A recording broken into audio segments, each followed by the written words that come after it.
หายใจเข้ายาวหายใจออกยาวก็รู้ชัดว่าหายใจออกยาวหายใจเข้าสั้นก็รู้ชัดว่าหายใจเข้าสั้นหายใจออกสั้นก็รู้ชัดว่าหายใจออกสั้นอันนี้ที่เป็นการกำหนดรู้ลมหายใจที่กระทบกับกายประสาทหน้าจุดใดจุดหนึ่งที่ลมหายใจกระทบลมนี้ละเอียดตั้งแต่เราเริ่มปฏิบัติเพราะฉะนั้นสมาธิที่เกิดจากอานาปานสติก็จะเริ่มสงบตั้งแต่เราสามารถที่จะจับลมนั้นได้คือสงบตั้งแต่ก่อนที่จะถึงอุปจารสมาธิเสียอีกสงบได้เพราะอะไรก็สงบได้เพราะตัวอารมณ์ตัวอารมณ์นี้เป็นตัวสงบแต่ถ้าเราไปเปรียบเทียบกับอารมณ์อื่นๆนะครับอย่างเช่นอิริยาบถ4อิริยาบถ4หรืออิริยาบถ4นี่เป็นรูปรูปมีความหยาบรูปนี้เป็นอสุภะรูปอารมณ์จะหยาบกว่าลมที่เกิดจากจิตที่มีจิตเป็นสมุฏฐานเพราะฉะนั้นรูปจะไม่ว่าจะเป็นอิริยาบถใหญ่ทั้ง4สัมปชัญญะปภะโกฏฐาสะหรือว่าปฏิกูณะปภะหรือจตุธาตุวัฏฐานหรือจะเป็นนวสีวทีกาปภะที่พูดถึงเรื่องของซากศพอีกเท่าไหร่อีก9ข้อด้วยกันตั้งแต่ศพที่เพิ่งตายไปจนถึงกระดูกเป็นผุยผงนั่นก็เป็น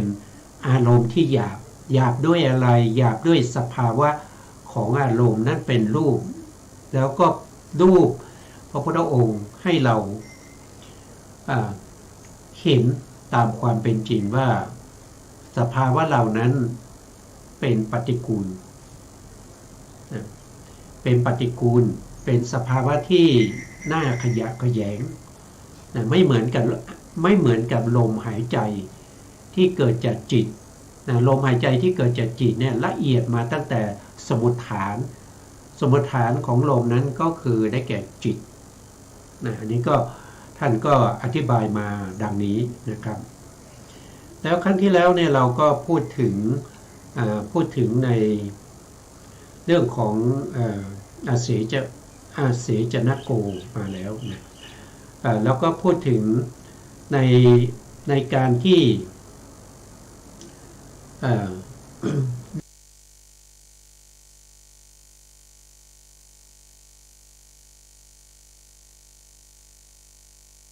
เรื่องของคนนั้นเนี่ยที่เป็นลมหายใจเนี่ยมันก็จะอันนี้เกิดอะไรขึ้นไม่มีปัญหาเนี่ยต่อไปได้เนี่ยท่านก็พูดถึงว่าลมเนี่ยสงบจากอะไรก็คือสงบจากนิวรณ์ทั้งหลายสงบจากอกุศลและธรรมทั้งหลายสงบจากปริยุทธานากิเลสนะสงบจากธรรมที่เป็นฝ่ายของอกุศลหรือที่เรียกว่าเป็นสมุฏฐานของอกุศลนั่นก็คืออวิชชาแล้วอานาปานสติเนี่ยนะครับตัดขาดธรรมเหล่านั้นแล้วเข้าถึงความสงบแล้วอานาปานสตินี้ยังเป็นธรรมที่มีส่วนในการตรัสรู้ในการตรัสรู้ถ้าพูดโดยตรงในเรื่องของการตรัสรู้ด้วยอานาปานสติเป็นสมุฏฐานเนี่ยก็จะต้องมุ่งหมายเอาการตรัสรู้ของพระสัมมาสัมพุทธเจ้านะครับเพราะว่าอะไรก็เพราะว่าโดยทั่วไปเนี่ย ผู้ที่เจริญสมาธิแล้วก็เป็นบาตในการเจริญวิปัสสนาต่อเนี่ยทุกคนเนี่ยก็ไม่ได้มีอานาปานสติสมาธิกันทุกคนนะอานาปานสติสมาธินี้จะเป็นอารมณ์ให้แก่บุคคลที่มีปัญญานะบางท่านจะเรียกว่าเป็นอารมณ์ของมหาบุรุษนะซึ่งอารมณ์ของมหาบุรุษนั้นก็คือได้แก่อานาปานสตินะพระพุทธองค์ทุกพระองค์นะครับตั้งแต่ในอดีตนะครับตั้งแต่ในอดีตมาจนถึงพระพุทธเจ้าโคตมะของเรานะครับในการที่จะได้ตรัสรู้เป็นพระอรหันต์ในคืนวันเพ็ญเดือน6วิสาขบูชาใต้ต้นศรีมหาโพธิ์บนวชิระบัลลังก์ทุกพระองค์จะเจริญอานาปานสติเหมือนกันหมดนะครับเหมือนกันหมดเลยไม่ว่าจะเป็นภัตตกัปนี้หรือว่าที่มีมาแล้วในกัปอื่นๆตั้งแต่อดีตชาติมาทุกพระองค์จะเจริญอานาปานสติสมาธิด้วยกันทุกพระองค์แล้วเมื่อเจริญอานาปานสติสมาธิแล้วท่านก็จะได้บุพเพนิวาสานุสติญาณเป็นวิชาแรกในการตรัสรู้คือการระลึกชาติได้โดยไม่มีขอบเขตไม่มีจำกัดจะระลึกไปถึงไหนก็ขึ้นอยู่กับมนสิการนึกน่วงนึกไปท่านก็สามารถระลึกได้ไม่เหมือนกับพระปัจเจกนะครับพระปัจเจกเนี่ยระลึกชาติได้อย่างมากก็2อสงไขยแสนมหากัปถ้าเป็นอัครสาวกอย่างเช่นพระสารีบุตรพระโมคคัลลานะก็ได้1อสงไขยแสนกัปถ้าเป็นอสจิมหาสาวกก็จะได้100,000 มหากัปนะถ้าเป็นบุคคลนอกพระพุทธศาสนาที่เป็นฤาษีชีไพรที่มีเชื่อนะที่ท่านเชื่อในเรื่องของกัมมัสกตาสัมมาทิฏฐิอยู่แล้วเป็นพื้นฐานนะท่านเจริญอารมณ์ที่เป็นอานาปานสติหรือว่าอารมณ์อื่นๆที่ท่านเจริญนะครับเช่นอะไรนะเช่นเกษร10นะอสุภา10อนุสตินะครับอนุสติอะไรพวกนี้นะท่านก็สามารถระลึกชาติได้สูงที่สุดไม่เกิน40 มหากัปนะอันนี้เป็นบุคคลที่เป็นนอกพระพุทธศาสนาแต่มีเขาเรียกว่ากัมมัสกตาเชื่อมีศรัทธาในเรื่องของเชื่อในเรื่องของกรรมและผลของกรรมแต่ถ้านักบวชนอกพระพุทธศาสนาถ้าไม่มีพื้นฐานไม่เชื่อในเรื่องของกรรมและผลของกรรมไม่มีโอกาสที่จะระลึกชาติได้ไม่มีโอกาสที่จะเข้าถึงอัปปนาสมาธิได้นะอันนี้ก็เป็นเรื่องที่เสริมขึ้นมาในเรื่องของอานาปานสติสมาธิที่พระพุทธองค์ที่เจริญก่อนที่พระพุทธองค์จะตรัสรู้เป็นพระพุทธเจ้าตอนนั้นยังเป็นพระโพธิสัตว์ถ้าพูดถึงพระพุทธเจ้าของเราองค์ปัจจุบันก็ยังเป็นพระโพธิสัตว์สิทธัตถะนะครับที่หลังจากกำจัดมารและเสนามารได้แล้วท่านก็เจริญอานาปานสติในปฐมยามก็คือ6 โมงจนถึง4 ทุ่มนะครับแล้วท่านก็ได้วิชาที่1ก็คือบุพเพนิวาสานุสติญาณต่อไปมัชฌิมยามท่านก็ระลึกชาตินะครับระลึกชาติจากชาตินี้ไปถึงชาตินั้นนะครับแล้วก็ชาตินั้นวนเวียนอยู่อย่างนี้นะครับก็ท่านก็จะเห็นเหตุเห็นปัจจัยท่านเห็นอะไรก็เห็นปฏิจจสมุปบาทปฏิจจสมุปบาทที่มีเหตุแล้วก็มีผล นะครับอย่างเช่นอวิชชานะครับเป็นปัจจัยให้เกิดสังขารอันนี้ถ้าว่าโดยการนี้ก็คือในการก่อนที่เรามีอวิชชาคือความไม่รู้ที่ปกปิดวิชาไว้ในการก่อนเราจึงต้องทำกรรมไม่ว่าจะเป็นกายกรรมวจีกรรมมโนกรรมนั้นเราก็เรียกว่าเป็นสังขารเมื่อเราทำสมบูรณ์เสร็จดีนะครับก็จะทำให้เราได้ปฏิสนธิวิญญาณในภพนี้เพราะฉะนั้นอวิชชาเป็นปัจจัยให้เกิดสังขารสังขารเป็นปัจจัยให้เกิดวิญญาณวิญญาณเป็นปัจจัยให้เกิดนามรูปนามก็คือได้แก่เจตสิกที่ประกอบกับวิญญาณนั้นรูปก็คือได้แก่กรรมชรูปที่เกิดพร้อมกับปฏิสนธิจิตในปัญจโวการภูมิแล้วนามรูปก็เป็นปัจจัยให้เกิดสลายตนะสลายตนะนั้นก็คือได้แก่จักขายตนะก็คือประสาทตาประสาทหูประสาทจมูกประสาทลิ้นประสาทกายนะครับเกิดแล้วก็ส่วนที่เป็นจิตก็เรียกว่าเป็นมนายตนะพอยตนะเกิดขึ้นนะครับก็มีการกระทบกันของอายตนะยกตัวอย่างเช่นรูปารมณ์นะครับกระทบกับจักขุประสาทนะครับรูปายตนะกระทบกับจักขุประสาทจักขุประสาทก็เรียกว่าจักขายตนะเกิดมโนวิญญาณทำ3อย่างประชุมกันก็เป็นผัสสะเนี่ยเพราะฉะนั้นสลายตนะก็เป็นเหตุเป็นปัจจัยให้เกิดผัสสะเมื่อมีความรู้สึกคือผัสสะก็เป็นปัจจัยให้เกิดเวทนารู้สึกถึง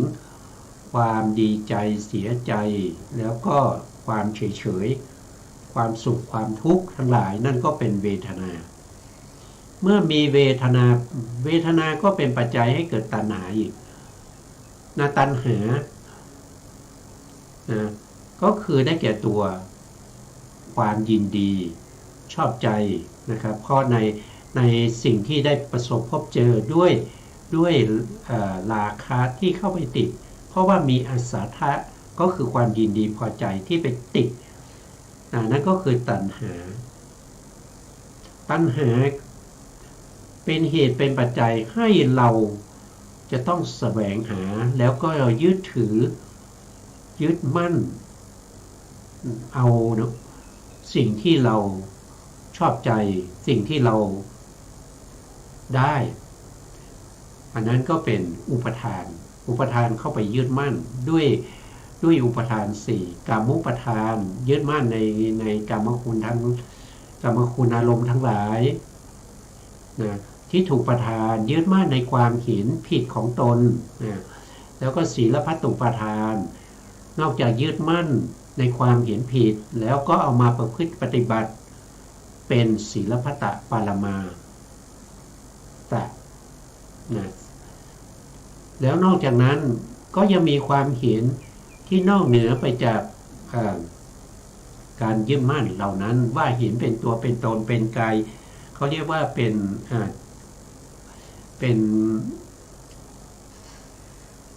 เขาเรียกว่าเป็นสักกายทิฏฐินะครับ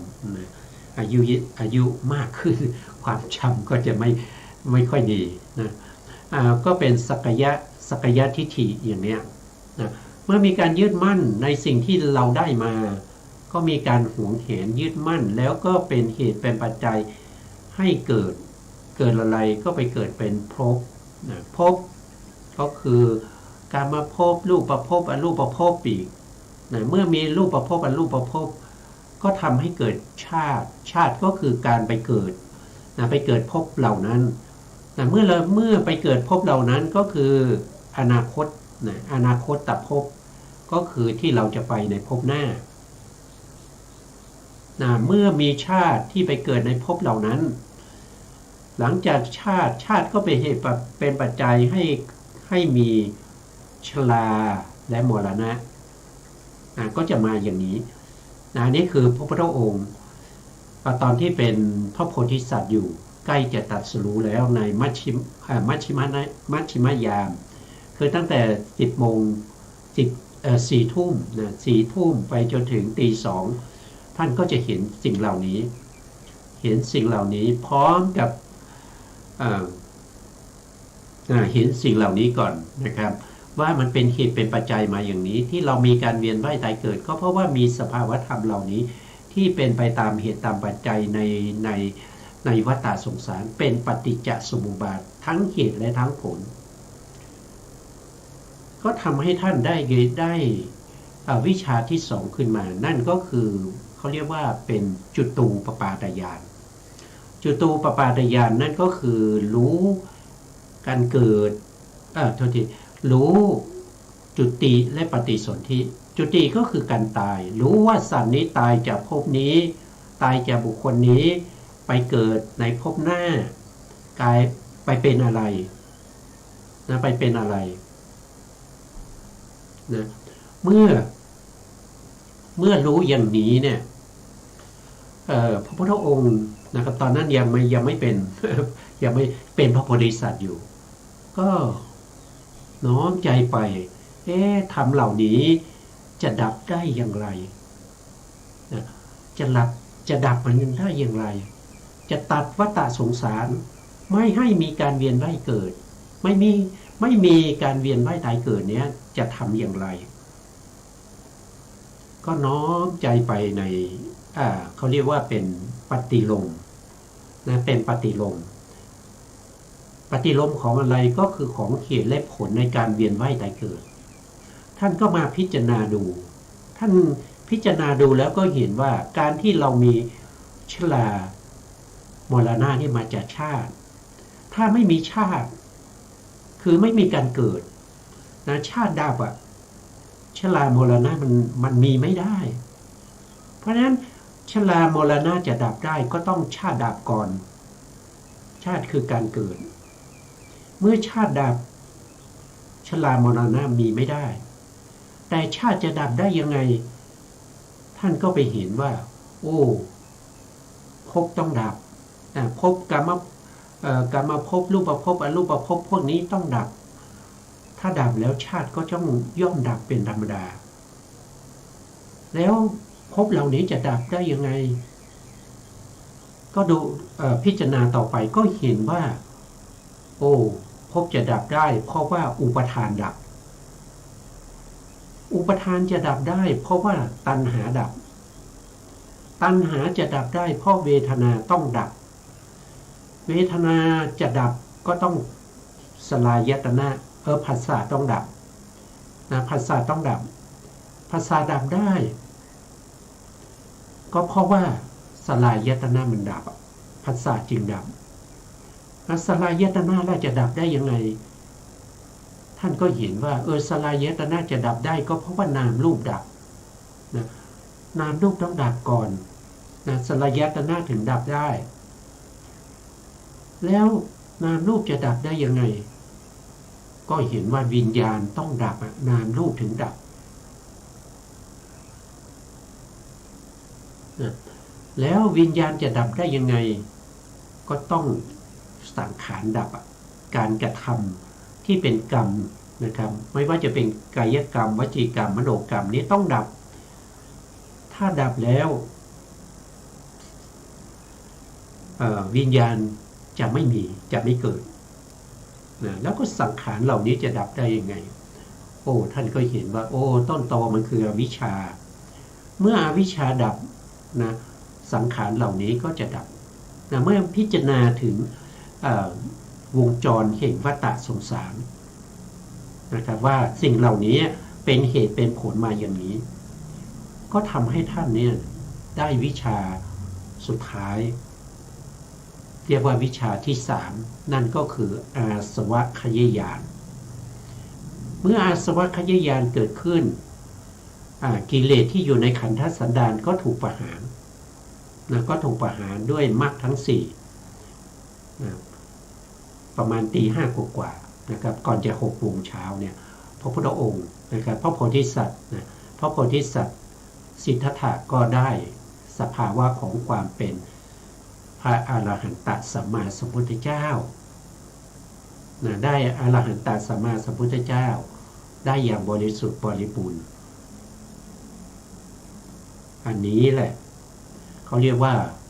เริ่มต้นมาจากที่ไหนก็เริ่มต้นมาจากอานาปานสติสมาธิที่เป็นเหตุเป็นปัจจัยเป็นธรรมที่มีส่วนแห่งการตรัสรู้ก็คือตรงนี้นะครับก็คือมีส่วนในการตรัสรู้ของพระสัมมาสัมพุทธเจ้าก็มาจากอานาปานสติแล้วก็ไม่ใช่พระพุทธเจ้าโคตมะเท่านั้นพระพุทธเจ้าในอดีตที่ผ่านมาแล้ว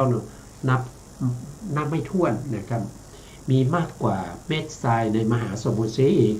พระพุทธเจ้าเหล่านั้นก็มีอานาปานสตินี่เป็นบาตร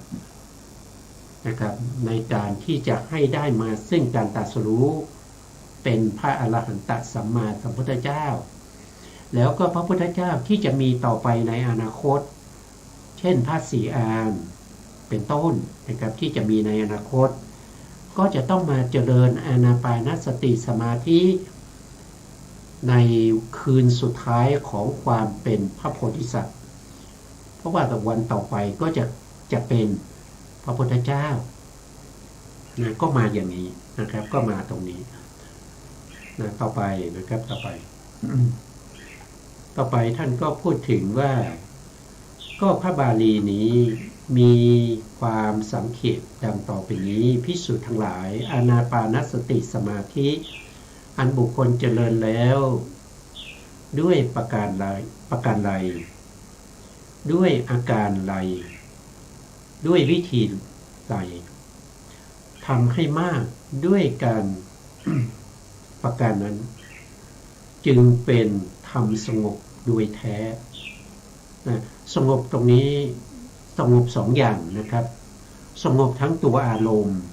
แล้วก็สงบทั้งตัวองค์ฌานตัวอารมณ์นี้ก็เริ่มตั้งแต่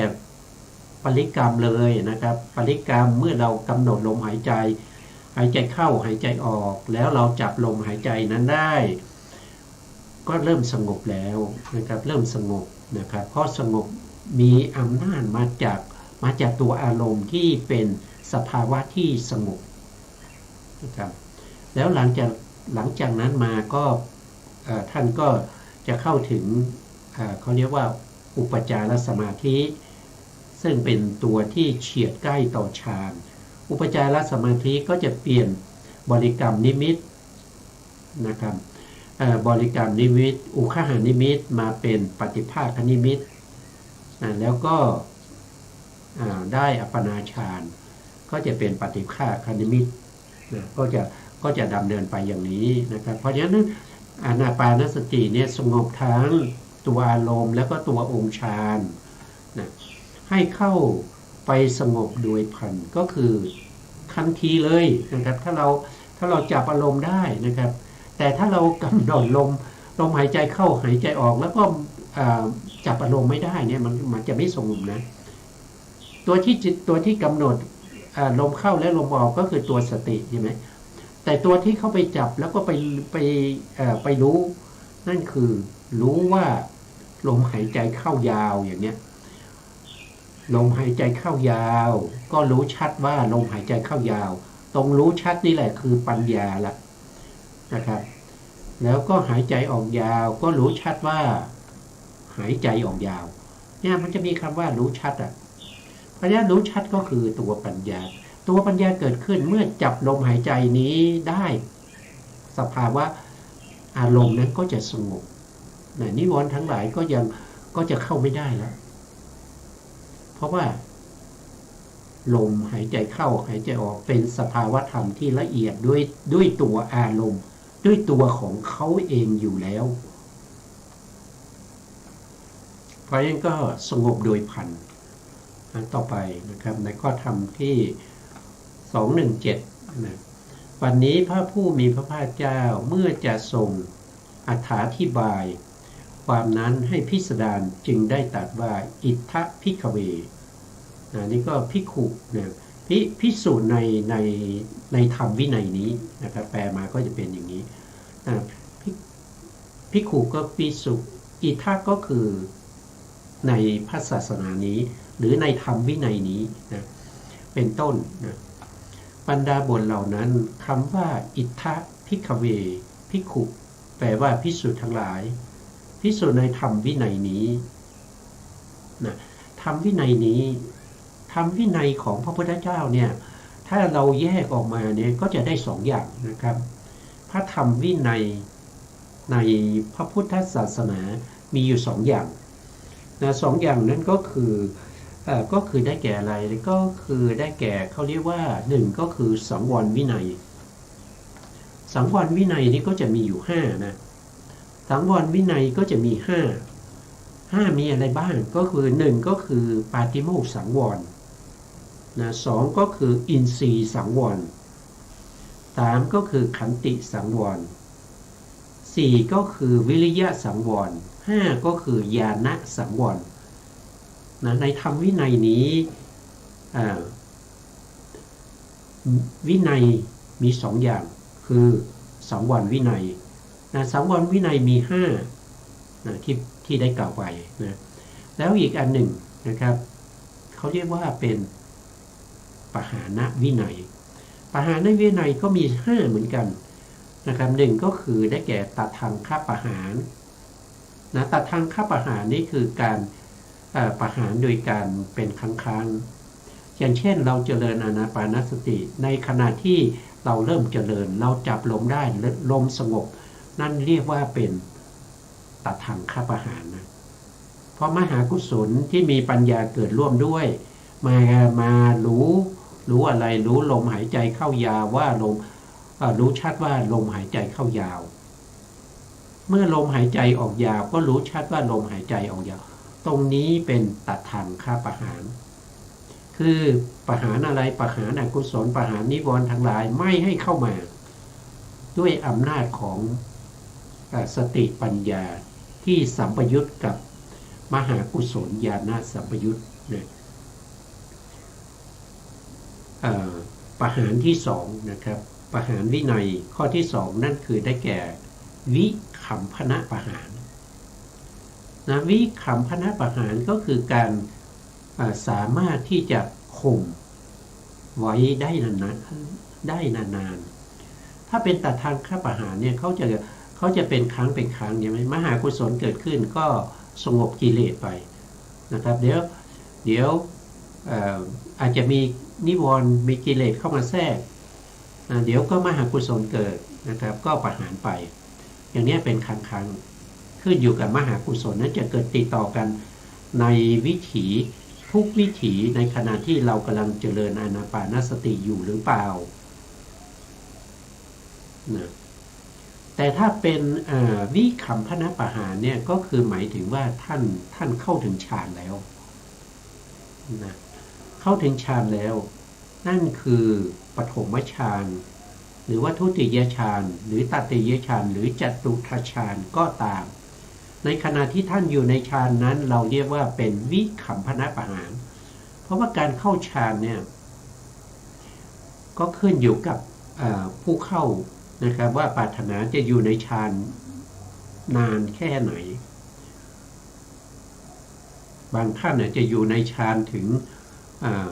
5 ชั่วโมงบางท่านอาจจะอยู่ในฌานถึงทั้งวันนะครับกลางวันนะบางท่านอาจจะอยู่ในฌาน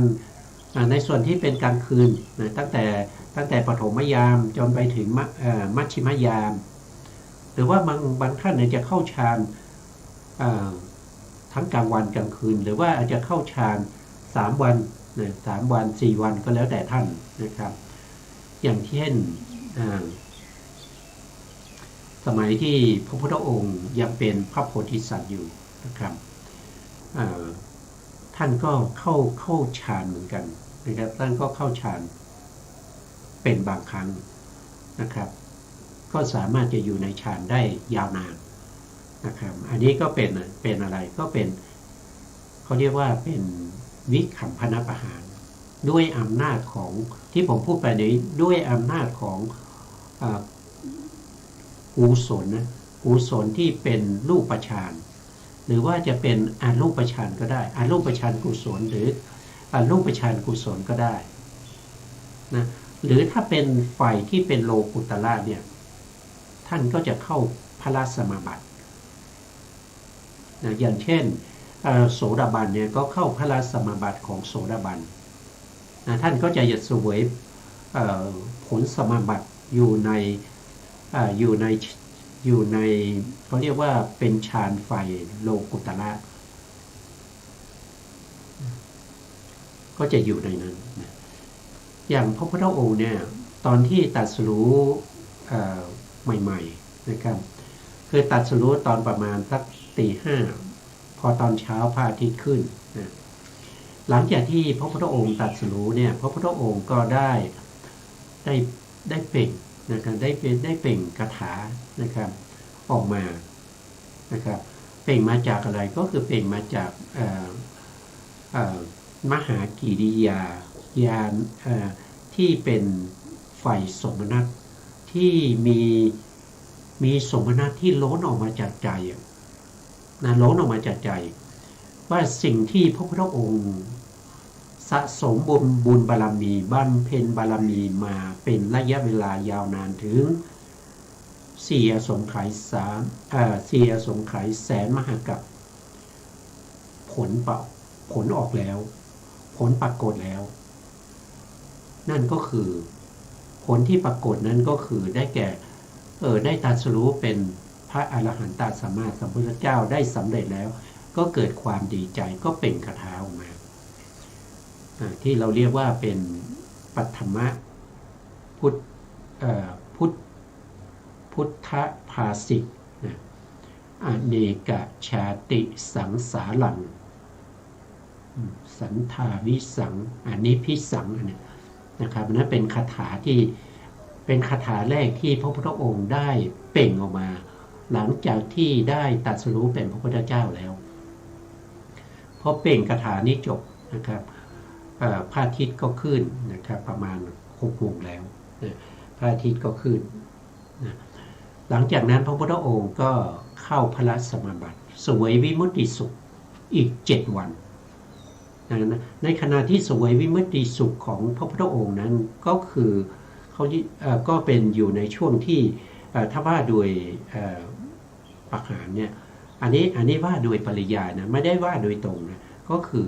วิคัมภนปัจหารเหมือนกันเพราะอยู่ในผลสมาบัติที่เป็นอรหันตผลแต่จริงๆนะมันไม่มีกิเลสแล้วนะแต่เป็นความสงบที่เข้าไปสวยวิมุตติสุขอยู่ในพระสมาบัติซึ่งเป็นอรหันตสัมมาสัมพุทธเจ้าในถึง7 วันด้วยกันนะครับท่านอยู่ได้ถึง7 วันเห็นไหมไม่ต้องไปดื่มน้ำไม่ต้องไปเข้าห้องน้ำไม่ต้องไปฉันอาหารนะครับนั่งตลอด7 วันพอครบวันที่7ท่านก็จะตอนเย็นของวันที่7ครบ7 วันแล้วก็ออกจากพระสมาบัติแล้วก็พิจารณาปฏิจจสมุปบาทออกตอนเย็นใช่ไหมออกตอนเย็นของวันที่7ประมาณเขาเรียกว่าเป็นปฐมยามนะครับปัจจุบันก็เทียบเวลาก็ประมาณ6 โมงเย็น6 โมงเย็นท่านก็พิจารณาปฏิจจสมุปบาทโดยอนุโลมนะครับก็คืออวิชชาเป็นปัจจัยให้เกิดสังขารสังขารเป็นปัจจัยให้เกิดวิญญาณวิญญาณเป็นปัจจัยให้เกิดนามรูปนามรูปเป็นปัจจัยให้เกิดสลายตนะอย่างนี้นะพร้อมทั้งลักษณะที่จตุกะขององค์ปฏิจจสมุปบาทด้วยแล้วก็พิจารณาถึงอำนาจของปัจจัยขององค์ปฏิจจสมุปบาทด้วยพอไปถึง4 ทุ่มท่านก็จะเปล่งคาถานะครับนั่นก็คือได้แก่พุทธอุทานพุทธอุทานพุทธอุทานมีอยู่3 ตอนก็คือ3 คาถานะครับในปฐมยามนะครับท้ายปฐมยามท่านก็เปล่งพุทธอุทานที่1นะครับแล้วก็พิจารณา ปฏิจจสมุปบาทโดยความเป็นปฏิโลมนะก็คือถอยกลับมาสภาวธรรมเหล่านี้ดับสภาวธรรมหนึ่งนี้ที่ดับไปเพราะอะไรอย่างเนี้ยนะที่เคยพูดไปนะแล้วพอท้ายๆของมัชฌิมยามท่านก็เปล่งอุทานที่สองนะแล้วหลังจากนั้นท่านก็พิจารณาในเรื่องของปฏิจจสมุปบาททั้งอนุโลมและปฏิโลมไปจนถึงตอนเช้านะครับตอนเช้าประมาณ6 โมงท่านก็จะเปล่งคาถาพุทธอุทานคาถาที่3นะครับนะแล้วพระพุทธองค์ก็จะตัดความสงสัยของเทวดาตรงนี้นะครับนั้นเราจะออกนอกเรื่องไปมากกว่านะครับทีนี้เราก็รู้แล้วว่าในธรรมวินัยนี้มีอยู่2 อย่างก็คือปหานวินัยมี5แล้วก็สังวรวินัยก็มี5ปหานวินัยมี5เราก็พูดไปแล้วในส่วนที่เป็นตทังคปหารแล้วก็วิคัมภนปหาร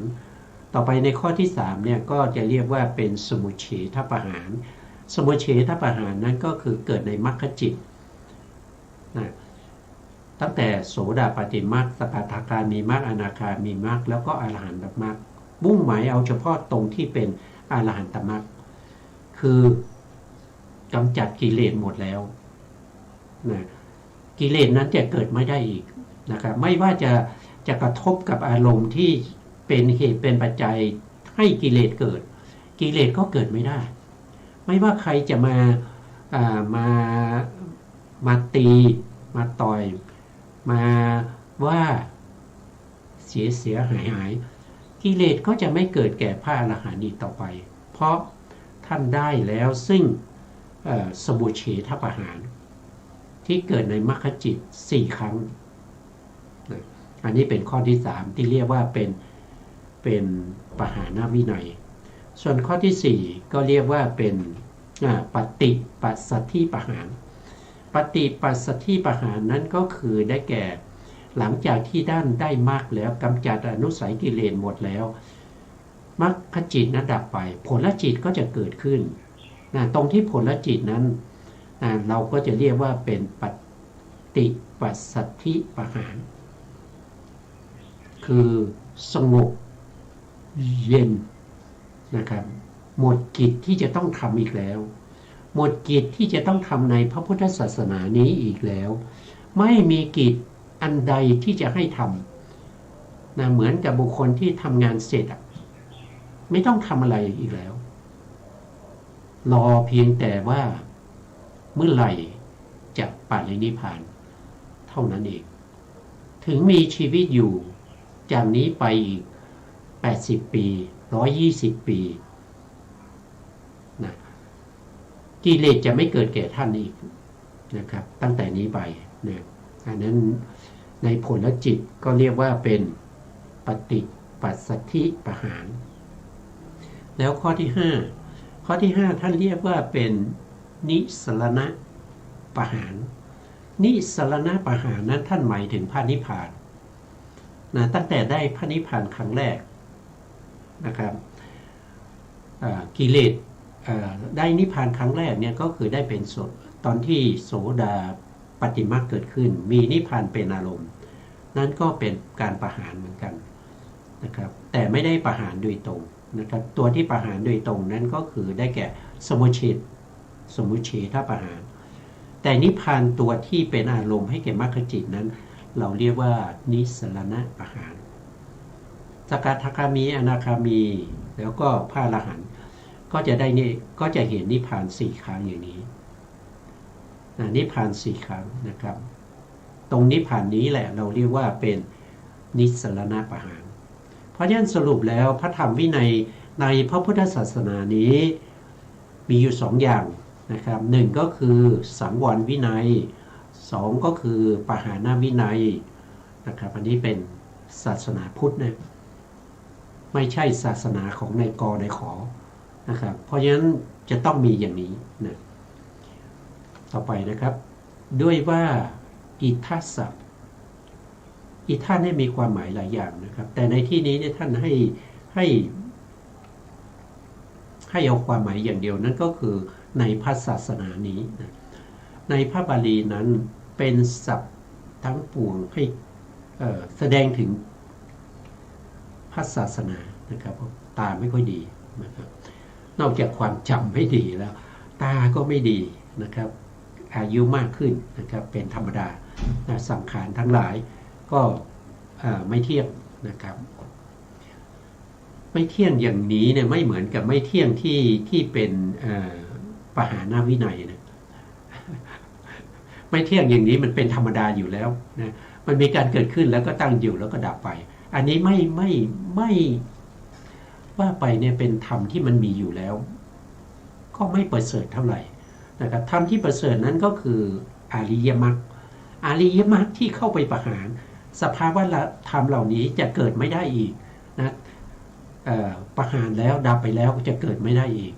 แต่โดยธรรมชาติของสภาวะธรรมที่เป็นสังขารธรรมทั้งหลายเหล่านี้มันมีการเกิดขึ้นแล้วก็ตั้งอยู่ดับไปเป็นธรรมดาอยู่แล้วสิ่งเหล่านี้ไม่ได้ประเสริฐอะไรนะครับแต่ที่ประเสริฐนั้นก็คือเมื่อประหารแล้วสภาวะธรรมเหล่านั้นไม่เกิดขึ้นอีกอันนั้นคือจุดมุ่งหมายของพระพุทธศาสนา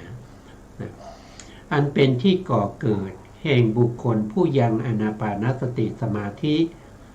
มีประการทั้งปวงให้เกิดนะและเป็นการปฏิเสธความเป็นอย่างนั้นแห่งศาสนาอื่นคือหมายถึงว่าในศาสนาอื่นเนี่ยมันไม่มีนะมันไม่มี ไม่มีแบบนี้นะครับ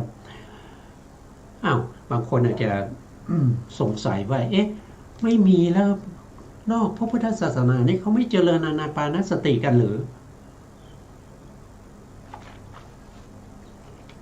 ก็เจริญนะครับแต่อานาปานสติในนอกพระพุทธศาสนาเนี่ยเขาไม่ได้เป็นบาตนี่เขาไม่ได้เป็นบาตให้เกิดอะไร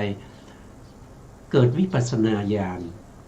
วิปัสสนาญาณเป็นเหตุเป็นปัจจัยให้เกิดมรรค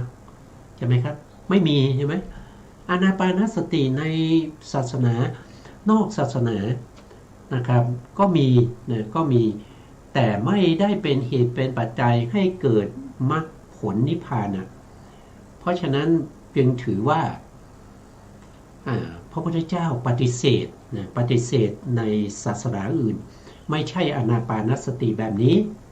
นะไม่ใช่อานาปานสติที่เป็น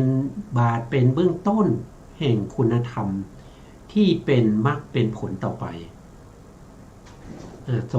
สมจริงดังที่พระผู้มีพระภาคตรัสไว้ว่าภิกษุทั้งหลายสมณะ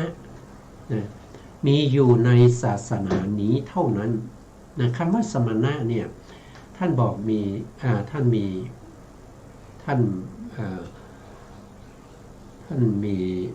นได้ทำเครื่องหมายไว้ตรงนี้นะครับเครื่องหมายไว้ตรงนี้เนี่ยก็คือถ้าเราไปศึกษาในเนี่ยเขาจะมีตรงนี้เนี่ยตรงนี้หนึ่งเนี่ยตรงนี้ก็คือได้แก่มัชฌิมนิกายมูลปัญนาคในเล่มที่12ในข้อธรรมข้อที่139หน้า132นี่ท่านหรือว่าในอังคุตรนิกายจตุการนิบาตเล่มที่21ข้อธรรมข้อที่241หน้า357จะมีข้อความว่ายังไงนะครับเราไม่ต้องไปดูนะครับจะเสียเวลาท่านผู้ใดที่สนใจนะครับก็ไปศึกษาเพิ่มเติมได้นะครับข้อความในนั้นท่านก็บอกว่านะครับสมณะที่หนึ่งมีในพระศาสนานี้เท่านั้นสมณะที่หนึ่งได้แก่โสดาบันจะมีเฉพาะในพระพุทธศาสนาเท่านั้นสมณะที่สอง ก็จะมีเฉพาะในศาสนานี้เท่านั้นคือในพระพุทธศาสนาได้แก่ใครได้แก่พระสกทาคามีสมณะที่สามก็มีเฉพาะในพระศาสนานี้เท่านั้นคือใครก็คือได้แก่พระอนาคามีสมณะที่สี่ก็มีเฉพาะในพระศาสนานี้เท่านั้นก็คือได้แก่พระอรหันต์แล้วท่านก็จะบอกต่อไปว่าศาสนาอื่นว่างเปล่าจากสมณะทั้งสี่คือศาสนาอื่นที่นอกเหนือจากพระพุทธศาสนาแล้วไม่มีสมณะไม่มีพระอริยบุคคลในศาสนาเหล่านั้นพระอริยบุคคลมีเฉพาะในพระพุทธศาสนานี้เท่านั้นนี่เป็นการปฏิเสธเป็นการปฏิเสธในศาสนาอื่นนอกจากศาสนาอื่นแล้วก็ลัทธิอื่นๆด้วยไม่มีพระอริยบุคคลว่างเปล่าจากสมณะทุกจำพวกเพราะเหตุนั้นข้าพเจ้าจึงได้กล่าวว่าอิมัตสมิงสาสเนภิกขุดังนี้นะครับก็คือมีเฉพาะในพระพุทธศาสนามีเฉพาะในศาสนานี้เท่านั้นนะภิกขุหรือภิกษุหรือเรียกว่าสมณะก็มีเฉพาะในศาสนานี้เท่านั้นนี่ก็เราก็จบในเรื่องของที่ท่านอธิบายในเรื่องของอาเสจนโกนะครับต่อไปท่านก็จะอธิบายในเรื่องของเสนาสนะอันสมควรทีนี้เราไปดูตรงนี้นิดหนึ่งนะครับตรงนี้เริ่มต้นเนี่ยท่านจะอธิบายในเรื่องของกถังพระหูลีกโตสันโตเจวะวานีโตจะแล้วต่อมาเราก็พูดถึงในเรื่องของอาเสจนโกนะครับอาเสจนโกจะสุขโขจะวิหารโล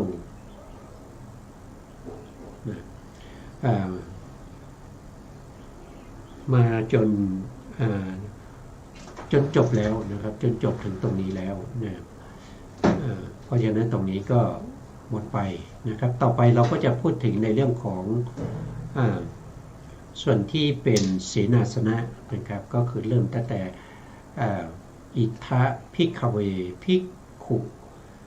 อันลัญญะคโตวานะครับแล้วก็ลุกขะมูละคโตวาสุญญาคาละคโตวาเราก็จะพูดถึงตรงนี้ต่อไปนะครับก็จะพูดไปเรื่อยๆนะครับก็มาจากที่ท่านอธิบายก็คือมาจากที่ไหนก็คือมาจากในเรื่องของ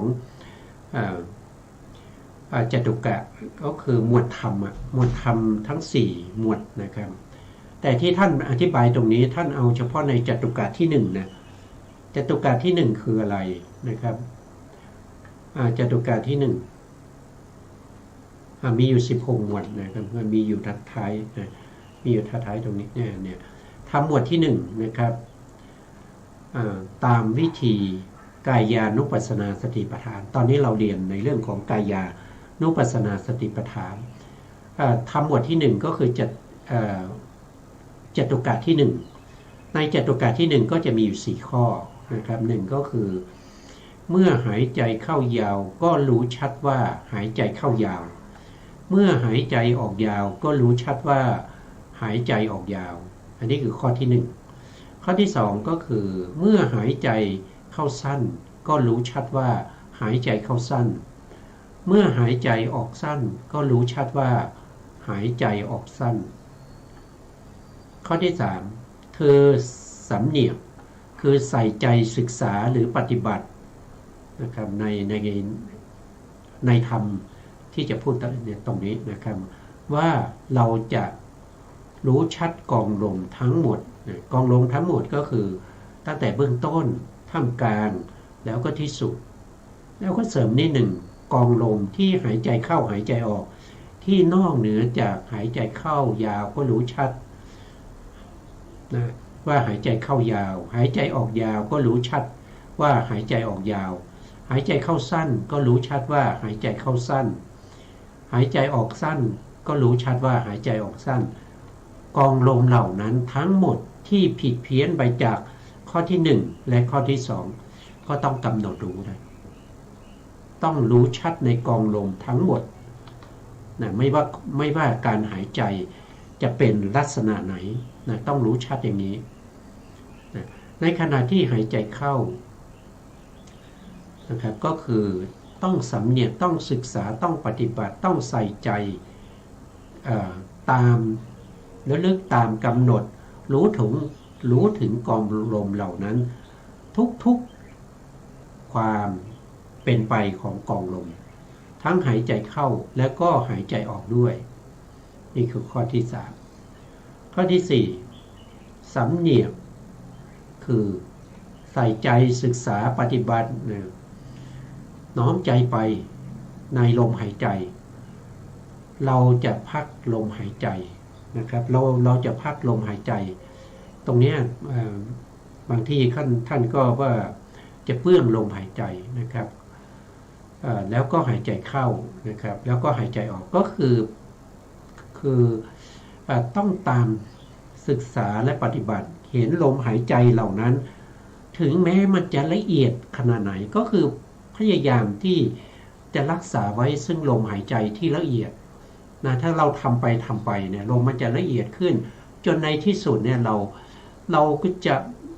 จับลมไม่ได้อะมันหายไปอ่ะอันนั้นคือลมมันละเอียดเนี่ยลมมันละเอียดถามว่าเราหายใจอยู่ไหมหายใจอยู่ก็ต้องค้นหาว่าลมหายใจเราไปไหนอย่างเนี้ยอันนี้คือต้องให้ลมหายใจที่ละเอียดอย่างนั้นต้องทำให้มันหายใจที่ละเอียดอย่างนั้นนะตามไปอย่างนั้นนะครับอันนี้ก็เป็นเรื่องของอานาปานสตินะครับวันนี้เวลาเราก็หมดเช่นเคยนะครับเพราะฉะนั้นเวลาหมดก็คืนเวลาให้ทางสถานีต่อไปนะครับสุดท้ายนี้ขอกราบขอบพระคุณพระครูสมุทรวิสุวัฒน์วรกิจโจผู้อำนวยการสถานีวิทยุเพื่อการศึกษาพระพุทธศาสนาและวัฒนธรรม FM 104.5 เมกะเฮิรตซ์วัดฝายหินจังหวัดเชียงใหม่และขอกราบขอบคุณพระครูปริยัติญาณุสารขอบคุณท่านผู้ฟังและผู้ชมทุกท่านที่ติดตามในรายการพระไตรปิฎกลอยฟ้าพบกันใหม่ในโอกาสต่อไปครับวันนี้ลาไปก่อนครับสวัสดีครับ